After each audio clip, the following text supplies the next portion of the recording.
நடிகர் ஸ்ரீமன், உங்க வண்டியில டேங்க்ல பெட்ரோல் குறைஞ்சா கூட நீங்க விஜய் தான் கேட்பீங்களா? இதற்கு விஜய் ஒரு கேள்வி கேட்கணும் ஒரு இதே இல்லையா அப்படின்னு வந்து இவருமே பொங்கி இருக்காரு. அதுவும் சர்ச்சையா இருக்குது. அரசு தாங்க காரணம். நம்ம அண்ணா பல்கலைக்கழகத்துக்குள்ள ஒருத்தன் காம்பவுண்ட் ஏறி குதிச்சான்னு எதுக்கு ஸ்டாலினை போய் கேட்டிய? எவனோ 2 பேர் சரக்கு அடிச்சுட்டு பாட்டில உடைச்சு தூக்கி போட்டதுக்கு சிஎம் சார் இங்க உடனே வரணும்னு ஆதவர்ஜன் எதுக்கு சொன்னாரு? விஜய் வரக்கூடாதுங்கிறதுக்கு தான் பள்ளத்தை சதி பண்ணிட்டாங்க அப்படின்னா சொன்னாங்கல்ல. அப்புறம் அதுக்கு மட்டும் பேசலாமா? நீங்க மட்டும் பேசலாமா? ஸ்ரீநாத் அமைச்சராகிறாரு. அவருக்கு வந்து நிகழ்ச்சிகளில் தொகுப்புற வழங்கின ராஜமோகன் அமைச்சராகிறாரு. அப்போ நான் மட்டும் என்ன தக்காளி தொக்கா அப்படிங்கிறதா அதுக்கு அர்த்தம். 6 இடைத்தேர்தல் வருது, வரிசையா இடைத்தேர்தல் வருது, உள்ளாட்சி தேர்தல் வருது, மேயர் எலெக்ஷன் வருது. இனி சினிமாவில் வந்து இனிமே வந்து வண்டி ஓடுமான்னு தெரியல. ஏன்னா பாக்கியராஜ் போய் பார்த்தாரு. பாக்கியராஜ் போய் பார்த்தது ரொம்ப துயரமான சம்பவம். அவர்கிட்ட எதுவுமே பேசணியா, வணக்கம் சொல்லிட்டு 5 நிமிஷம் அமைதியாக இருந்தாராம். வரும் இவரும் அமைதியாக இருந்தாராம். அப்புறம் போயிட்டு வர 2 கிளம்பிட்டான். எதுக்கு போனாருன்னு அவருக்கும் தெரியல, எதுக்கு வர சொன்னாரு. மீடியா சர்க்கிள் நேயர்களுக்கு வணக்கம். இன்றைக்கு நம்ம நேயர்களுக்காக கவிஞர் ராஜகம்பீரன் அவர்கள் நம்ம இருக்கான ஒரு பேசலாம். சார் வணக்கம். வணக்கம். ஏற்கனவே பார்த்தீங்கன்னா மாஸ்டர் மகேந்திரன், நடிகர் லாரன்ஸ் அவர்கள்லாம் வந்து விஜய்க்கு ஆதரவாக பேசுகிறேன்னு மக்களுக்கு எதிராக பேசினது சர்ச்சையானது. அந்த வரிசையில் அந்த லிஸ்ட்டில் பார்த்தீங்கன்னா புதுசாக சேர்ந்திருக்கிறது விஜய் அவர்களுடைய நீண்டகால நண்பர் நடிகர் ஸ்ரீமன். கிட்டத்தட்ட விஜய் அவர்களுடைய ஒரு 10க்கும் மேற்பட்ட படங்களில் துணை கதாபாத்திரத்தில் நடித்தவர். சின்ன சின்ன பிரச்சனைகள் கூட, ஏதாவது பிரச்சனை வந்தால் ஏன் உடனே விஜயை கேட்குறீங்க, சிஎம் ஏன் டேக் பண்ணுறீங்க, அவருக்கு 1008 வேலை இருக்குது, உங்கள் வண்டியில் டேங்க்ல பெட்ரோல் குறைஞ்சா கூட நீங்கள் விஜய் தான் கேட்பீங்களா, இதற்கு விஜய் ஒரு கேள்வி கேட்கணும் ஒரு இதே இல்லையா அப்படின்னு வந்து இவருமே பொங்கி இருக்காரு. அதுவும் சர்ச்சையாக இருக்குது. உங்களோட ஒப்பீனியன் என்ன?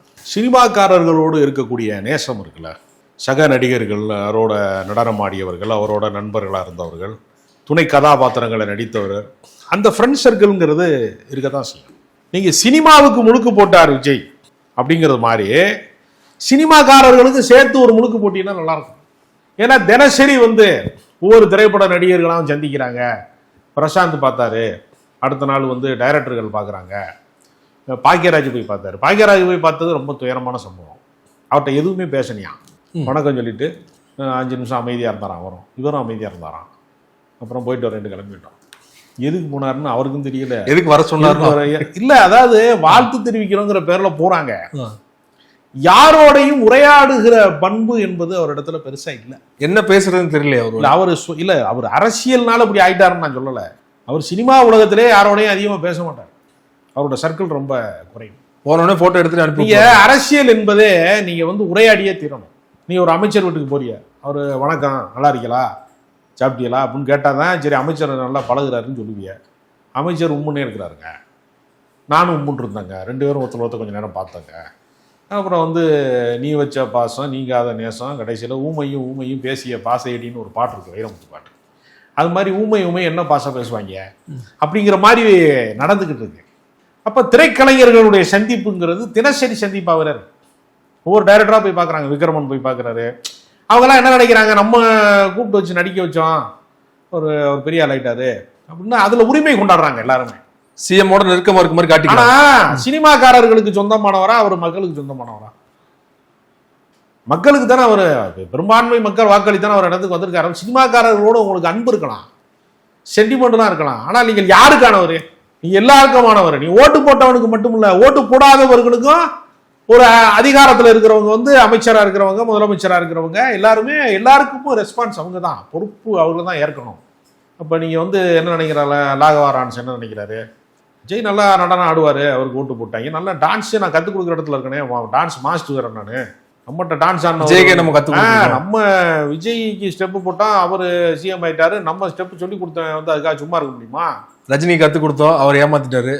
அதனால நம்ம வந்து அடுத்த கட்டத்துக்கு போக வேணாமா அப்படிங்கிறதுக்காக அவர் மக்கள்கிட்ட கருத்து கேட்கிறாராம். அரசியலுக்கு ஓட்டு எடுப்பு நடத்துங்களேன், மக்கள்கிட்ட போஸ்டர்லாம் ஓட்டிருக்காங்களே அவர் சார்பா, அரசியல் கண்டிப்பா நீங்க வரணும், அந்த தமிழ்நாடு வந்து அந்த போஸ்டருக்கு அவர் தான் காசு கொடுத்துருக்காரு. தெரியுமா உங்களுக்கு? அவரே செட்டிங் பண்ணி போட்டிருக்காரு. என்னன்னு கேட்டா, நான் வந்து ஜல்லிக்கட்டில் இருக்கிறவனுக்குலாம் சாப்பாடு போட்டேன், நான் கோயில் கட்டினேன், எங்க அம்மாவை கும்பிட்டேன், ரஜினிகாந்த் வந்து என்னை கூப்பிட்டாரு அப்படின்னு. அப்ப அவர் இவ்வளவு காலமாக செய்த நற்பணிகள், துண்டு எல்லாமே ஒரு விசிட்டிங் கார்டு தானே, அது இன்வெஸ்ட்மெண்ட்டா? இப்போ நீங்கள் சில பேர் என்ன பண்ணுவான்னா, கோவில் வாசலில் இருக்கிற ஒரு யாசகம் போடுறதுக்கு ஒரு 10 ரூபா போடுவான். ஏன்டா வந்து சில்லறையாக இருக்குது, 50 ரூபா போட்டான்னு வச்சுங்களேன், 10 ரூபா போடுற இடத்துல 50 ரூபா போட்டான்னு வச்சுங்களேன், ஏன்டா அப்படின்னு கேட்டால் சொர்க்கத்தில் நமக்கு அதுக்கு ஒரு வீடு கிடைக்கும், சொர்க்கத்தில் இடம் கிடைக்குமா, அதுக்கு ஃபிக்ஸட் டெபாசிட் இந்த பிச்சைக்காரனுக்கு போடுற 10 ரூபா. அப்போ இவங்க என்ன நினைக்கிறான்னா 10 ரூபா போட்டால் கூட அதுக்கு ஆதாயம்னு நினைக்கிறான். இது எப்படி தர்மத்தில் சேரும்? பிரதிபலன் பாராத பேரன்பு இல்லை இது. உனக்கு இப்போ நான் ஒருத்தனுக்கு டீ வாங்கி கொடுக்குறேன் அப்படின்னா அவன் எனக்கு நன்றியாக இருக்கணும் அப்படி ஒன்று சொல்லுவாங்கல்ல, வந்து கிராமங்கள்ல எல்லாம் சொல்லுவாங்க, சொல்லு கடைம்பாங்க. என்னடா சொல்லு கடைன்னா, அவன் நான் தான் சாப்பாடு வாங்கி போட்டேன், நான் தான் சட்டை வாங்கி கொடுத்தேன், வாழ்நாள் பூரா சொல்லுவேன் 500 ரூபாய்க்கு சட்டை வாங்கி கொடுத்துருப்பேன், 50 வருஷம் சொல்லிட்டு இருப்பாங்க, நான் தான் அவனுக்கு சட்டை வாங்கி கொடுத்தேன், அவன் சட்டையை வந்து கிழிஞ்ச சட்டையை போட்டு சட்டையே கிழிஞ்சு போற அன்னைக்கு அவனுக்கு நல்ல சட்டை இல்லையா, நான் தான் 500 ரூபாய், அவன் அதுக்கு மேல IAS ஆஃபீஸராலாம் இருப்பான், இவன் 500 ரூபாய் சட்டையை விடவே மாட்டான், சொல்லிக்கிட்டே தெரியுமா வாழ்நாள் பூரா.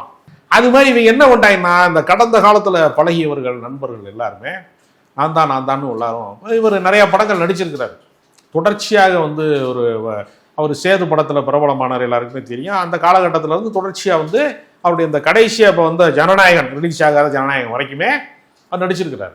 அப்போ அவர் என்ன நினைக்கிறாரு, விஜய்க்கு நம்ம வந்து வக்காலத்து வாங்கி பேசணும்னா, நம்ம முட்டு கொடுத்தோம்னா அந்த தகவல் விஜய்க்கு போகும்.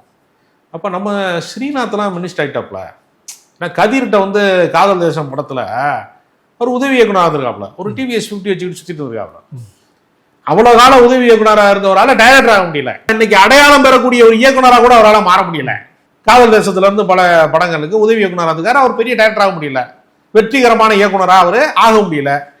அவர் பார்த்தாரு, கூடவே அவர் ஃப்ரெண்ட்ஸாக இருந்தவர், நீங்க வந்து ஒரு அம்மா தூத்துக்குடியில வந்து கட்சிக்காக வந்து ஒரு ஆக்னஸ்னு ஒரு லேடி வந்து கோவமா வந்து சண்டையெல்லாம் போட்டாங்க, அவங்களையெல்லாம் புறக்கணிச்சுட்டு சீட்டு இவர் கொடுத்தாங்க, ஜெயிச்சிட்டாரு. அப்போ ஸ்ரீநாத் அமைச்சராகிறாரு, அவருக்கு வந்து நிகழ்ச்சிகளில் தொகுப்புற வழங்கின ராஜமோகன் அமைச்சராகிறாரு. அப்போ நான் மட்டும் என்ன தக்காளி தொக்கா அப்படிங்கிறதா அதுக்கு அர்த்தம். 6 இடைத்தேர்தல் வருது, வரிசை இடைத்தேர்தல் வருது, உள்ளாட்சி தேர்தல் வருது, மேயர் எலெக்ஷன் வருது. இனி சினிமாவில் வந்து இனிமே வந்து வண்டி ஓடுமான்னு தெரியல. ஏன்னா ஒவ்வொரு படமுமே பறிச்ச மாதிரி தான், இந்த எக்ஸாமில் பாஸ் ஆனால் தான் அடுத்ததுன்ற மாதிரி. சினிமாவை பொறுத்தவரையில் ஒவ்வொரு படமுமே அவங்களுக்கு வந்து அடுத்த கட்டம் என்னங்கிறது தெரியாத ஒரு தொழில்.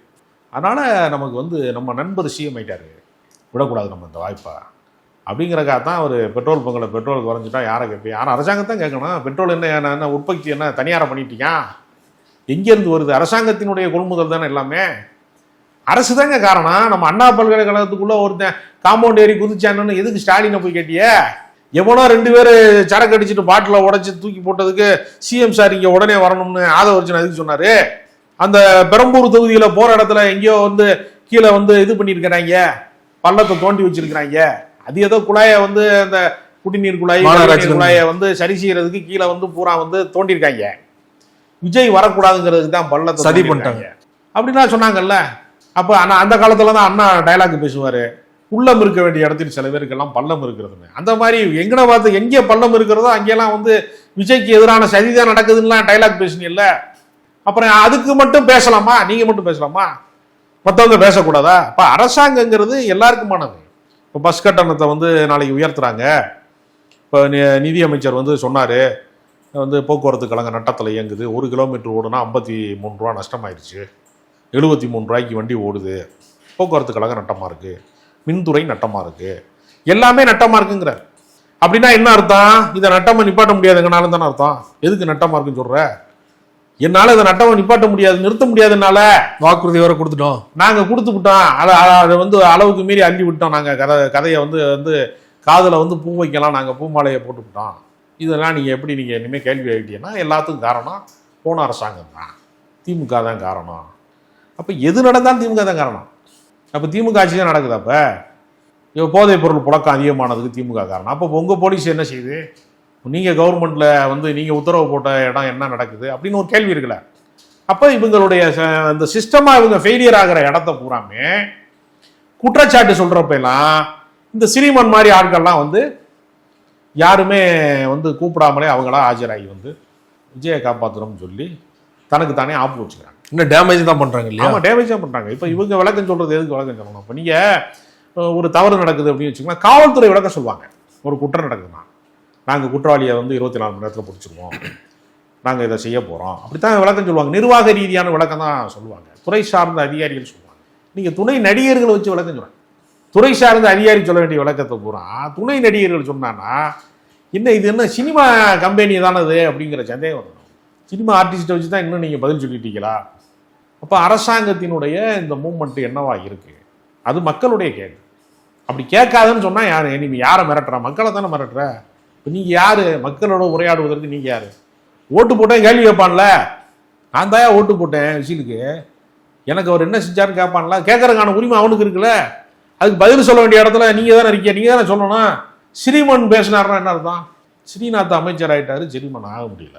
இல்லை, நாட்டில் எவ்வளோ பிரச்சனைகள் நடக்குது. தொடர்ச்சியாக நடிகர்கள் வந்து சந்திச்சு பேசிட்டு இருக்காரு. 3 வயசு குழந்தைய வந்து ரேப் பண்ணுறாங்க. 48 மணி நேரத்தில் வந்து 15 கேஸ் வந்து ரிஜிஸ்டர் ஆயிருக்கு. அன்னைக்கு தான் சிம்ரனை சந்திக்கிறாரு, அதே போல் சிம்புவை சந்திக்கிறாரு. ஸோ அதெல்லாம் கேள்வி எழுப்பும்போது இவங்கெல்லாம் வந்து காசு வாங்கிட்டு கேள்வி எழுப்புறாங்க. அங்கே ஒன்று இங்கே ஒன்று, நீ இன்னைக்கு காசு வாங்கிட்டு நீ கேள்வி கேளு, நாளைக்கு நான் காசு வாங்கி நான் கேள்வி கேட்குறேன்னு சொல்லிட்டு ஒரு குரூப்பாக ஃபார்ம் பண்ணி கேட்குறாங்க. கேள்வி கேட்குற எல்லாருமே காசு வாங்கிட்டு தான் கேள்வி கேட்குறாங்கன்னா சிம்ரனை சந்திக்க கூடாது, சிம்புவை சந்திக்க கூடாதுன்னு நம்ம சொல்ல முடியாது.